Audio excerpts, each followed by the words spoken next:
Hey, BassGeek here, and during the spring, right before the bass pull up on the beds, there can be a time when the spring bite goes from fire to brutal.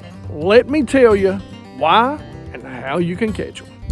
So there comes a time right before the bass begin to move up on the beds. It's like they're in the holding pattern, they're waiting, and the bite gets brutally tough during that time because they're not out in the middle of the cove or creek feeding. They're not out chasing shad, and they have one thing on their mind, and that is to spawn. The places you're going to find them, they're going to be spread out. So that's what's going to make it hard, is that they're spread out in the areas that they want to spawn. They're going to be, not very far, whether it be just off of a secondary point or some sort of hard cover or some wood, some sort of cover like that. They're going to be sitting on that stuff waiting to pull up on the bed. And when I say pull up on the bed, I mean a lot of times in the areas that I fish, they can be 10 foot deep and pull up 3 foot deep. Literally staging just off in a little bit deeper water, which might be just a small move. But before they do it, when they're in that waiting room, that holding pattern, they can be really brutal to catch. And one of the ways that I like to do it is get super finessey in a way that as it comes by, it's not intrusive, it doesn't have a ton of action, and it's just a nice, easy meal that they just won't let pass by. So when they get that finicky, what I love to pick up are these super ultra finesse swim baits. Now, I rig them like this, and this is one of my favorite little heads right here. This is the tungsten version of the guppy head from Dirty Jigs. This is an 1/8 ounce. They make them in a lot of different sizes and some good hooks. This is a 2/0 hook that we're going to be using. I love that they put the eyes on it. Now, this is probably one of my go-tos. Actually, both of these right here are two of my ultra finesse, what I call ultra finesse. This is a 2.75. This is an X-Zone Swammer. That's the Pro Blue Red Pearl. And from Kayak, this is Smoke White in the Easy Shiner. And it's just the 3-inch version. It's just a super subtle, little baits. The reason why I like to fish these this time of year is because they're so subtle. When you throw it up there and the bass are sitting around lay downs or just roaming the bank, something like this comes by, they're not going to hesitate to eat it. It's not a big meal. It's not intrusive. They're not really feeding, but they're going to hit these little swim baits just because they're so simple and easy and close nearby, because their strike zone really shrinks down right before they move up on the bed. And some of them that I like to roll through and use, they're all going to be 3 inches, pretty much 3 inches or less. This is the Demiki Armor Shad in a 3-inch. This is an incredibly super finesse little bait. Another great one, 2.75 right here. This is the Sonic Shad from Netbait. And of course, last but not least, the 2.8 Kayak. This is smallmouth magic on a smallmouth lake. It's one of my favorite colors to throw. And I've kind of gone away from it just a little bit because everybody around me loves these little baits. But it still is one of the probably best producers that we use. Hey geeks, don't pay attention to the dirt. That's all the road grime that we've had to go through for I don't know how many snows we've had this year. Hopefully the last of it.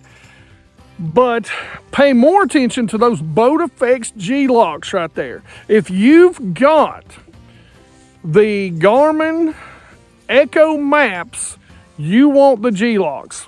Man, you talk about safe and secure. They are double locked on each side. Look at that. That means that nobody is going to be able to get to the stuff that you spend a lot of money for. Listen, not only do boat effects, do a lot of stuff. You know, they've got the foam so you can customize. I mean, the graph mounts, which by the way are adjustable, best graph mounts on the market. You need to go check those out if you're upgrading. And as always, don't forget those boat steps. Hey, we got one of the best codes right here, 10% off. Make sure you go check it out. It does help the channel out, and we appreciate you. Stay safe. That's what Boat Effects helps you do. So the setup I like when I'm doing this, and it's pretty standard, you know, across any company, but I keep it pretty simple. This is really my go-to. I mean, 90% of my rods, when it comes to spinning rods, are going to be this kind of setup. This is a TFO. It's a 7-foot medium fast action. It's just a great do-all, do-everything utility rod. That 7-foot medium fast action. You can do so many different things with it. And this is a professional. What I like about it is a great rod, super light, super sensitive, but it's also their bang for the buck series. I've got that coupled with a Daiwa Revros.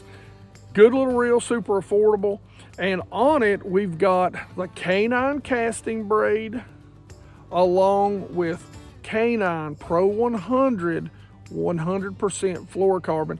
We got that in 8-pound. The braid is 10-pound test. So when it comes to fishing finesse swim baits, really 90% of the time the bass are pulled up on the banks. I'm going to really make sure I'm targeting the backs of creeks this time of year, or anywhere where they spawn. Now, some of the smallmouth can spawn on main lake on this lake. A lot of your largemouth, some of your smallmouth are going to pull to the backs of the creeks, but a lot of your shad's going to be there. I'm really going to target laydowns, shallow brush piles, you know, marinas that are shallow, docks that are shallow, anywhere where these bass can pull up on, and they're going to stage. And the retrieve for that is just going to be a nice, slow roll.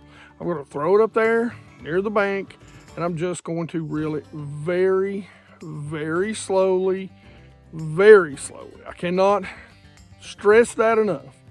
Very slowly, just to be honest. Because you want that bait to kind of stay there, stay around them enough to where they finally just come up and swallow it, and that's what they'll do. As far as the hook set goes, again, it's going to be the 45. Generally, you've got some pretty good hooks on here. I use a little lighter wire just because it is so finesse.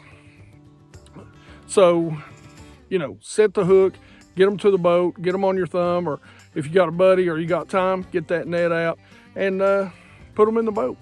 Like I said, we'll rig them in 2 different ways, and we keep that pretty simple. But if you run into that, if the bite is super hot and you start seeing a lot of bass up shallow, you're really seeing those bass, but they're not on the beds, make sure you pick up those finesse swim baits. 3 inches or less, you're going to put a bunch of bass in the boat. Fish slowly, but cover water. They're going to be spread out, and you'll put some good bass in the boat this time of year doing that. All right, now, if you want to see another video talking about some of my favorite finesse swim baits, make sure you go right here. Check out that video, and as always, like it if you like it. Don't forget to subscribe. Make sure you ring the bell. Be part of the 100% Watch Squad with Geeks. We appreciate you. And as always, you geeks rock.